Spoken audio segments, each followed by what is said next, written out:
नमस्कार सर, मेरा नाम विकास है। आज का टॉपिक है how to work SIP. SIP काम कैसे करता है, किस तरह से पैसा जमा होता है, किस तरह से सारा प्रोसेस होता है, उसी को आज हम समझेंगे इस वीडियो में डिटेल में। देखिए, कोई भी फंड है ना, 3-4 बातें आपको ध्यान में रखनी होती है कोई फंड के बारे में। ठीक है, सबसे पहला जो बात है वो ये होता है कि फ़ंड कितना पुराना है। जितना पुराना फंड होगा उतना आपके लिए अच्छा होगा। कोई भी नया फंड में पैसा नहीं लगाना है, ये बात मैं शुरू से कहता आ रहा हूँ। दूसरा कंडीशन है कि फ़ंड का एयूएम साइज हमेशा ज़्यादा होना चाहिए। एयूएम क्या होता है? Asset under management. जिसका एयूएम साइज ज़्यादा होगा वो फंड निश्चित रूप से अच्छा परफॉर्म करेगा, ऐसा दिखा गया है पिछले रिकॉर्ड में। हमेशा स्मॉल कैप फंड होना चाहिए, ये तो बात आप जानते ही हैं। स्मॉल कैप में पैसा रखिएगा, अच्छा ग्रोथ होगा। मिड कैप लार्ज कैप में रखिएगा, थोड़ा ग्रोथ कम मिलेगा। तो क्यों ना हम पैसा स्मॉल कैप में रखें। नेक्स्ट जो बात है, चौथा बात है, वो ये होना चाहिए कि हमेशा वो जो प्लान है आपका वो होना चाहिए डायरेक्ट ग्रोथ वाला प्लान, ना कि रेगुलर ग्रोथ। आप डायरेक्ट प्लान में रखेंगे तो बेनिफिट ज़्यादा मिलेगा। मैंने इसके बारे में एक वीडियो बना रखा है सेपरेट, आप उस वीडियो को जाकर देख लीजिएगा। कोई दिक्कत होगा मुझे कमेंट कीजिएगा। नेक्स्ट जो बात है, डिविडेंड वाला प्लान बिल्कुल नहीं होना चाहिए। बहुत सारे म्यूचुअल फंड एसआईपी में प्लान है डिविडेंड वाले, वो समय समय पर डिविडेंड देते रहते हैं। अब देखिए, डिविडेंड देने का जो सिस्टम है ना, वो कोई फिक्स नहीं है कि आपको हर 1-2 महीना में डिविडेंड मिलेगा कि नहीं मिलेगा, कितना मिलेगा, उसकी कोई गारंटी नहीं है। वो कब मिलेगा नहीं मिलेगा वो फंड पे डिपेंड करता है। कभी कभी क्या होता है कि साल में 2-3 बार मिलता है, कभी 1 बार मिलता है, कभी 4-5 बार भी मिला है। तो डिविडेंड के चक्कर में हमको नहीं जाना है, हमें जाना है हमेशा ग्रोथ वाले प्लान में। ठीक है। अब देखिए, नेक्स्ट जो बात है, सबसे मेन बात है एसआईपी की, सबसे मेन चीज़ है एनएवी का रेट। अब एनएवी क्या है? Net asset value. तो देखिए, एनएवी है ना, एनएवी को अगर आप समझ गए तो सारा खेल एनएवी का ही है म्यूचुअल फंड एसआईपी में। और यूनिट, यूनिट क्या है? तो जो इन्वेस्टमेंट अमाउंट है, हम एसआईपी जो करते हैं 5,000 का, 1,000 का, 500 का, जितना का भी करें, उस अमाउंट को आप एनएवी के रेट से डिवाइड करेंगे तो जो भी वैल्यू आती है वो होती है यूनिट की वैल्यू। ठीक है।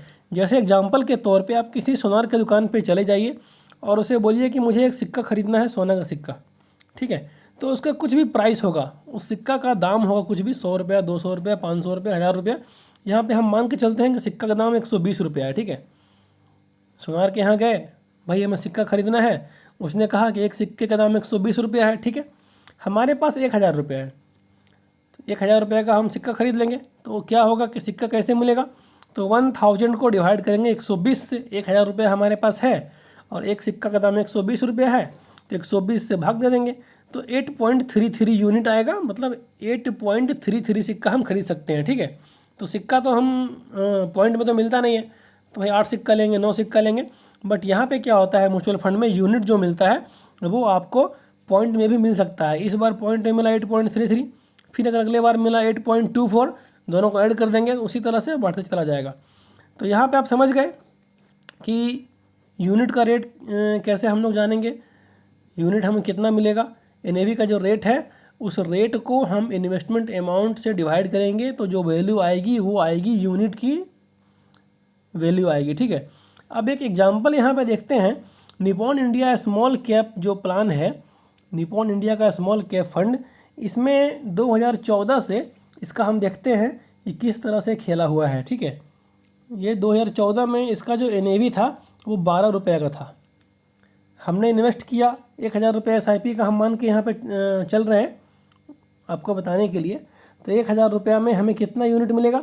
तो 1000 को हम लोग 12.03 से भाग दे देंगे। 12.03 से भाग देंगे तो कितना आएगा? 83.1। 83.1 यूनिट हमें मिल गया। ठीक है। 1000 रुपये हमने लगाया 26/2/2014 को, तो 83 सिक्का हमें मिल गया। फिर एक महीना के बाद क्या हुआ? 26/3/2014 को क्या हुआ कि उस सिक्का का जो वैल्यू था 12 रुपया 3 पैसा, वो बढ़ करके हो गया 12 रुपया 96 पैसा। तो भाई सिक्का का रेट बढ़ गया, हमें तो इन्वेस्टमेंट अमाउंट हमारा जो है वो तो सेम था 1000 रुपया सारे जगहों पे। तो निश्चित रूप से कुछ यूनिट कम मिलेगा, कुछ सिक्का कम मिलेगा। तो यहाँ पे क्या हो रहा है कि 77.16 सिक्का मिला हमें यूनिट। ठीक है। उसी तरह से आगे यहाँ पे 12.96 था, अब यहाँ पे 13 रुपया 96 पैसा हो गया एक महीना में। 16 रुपया 19 पैसा हो गया, 18 रुपये 65 पैसा हो गया।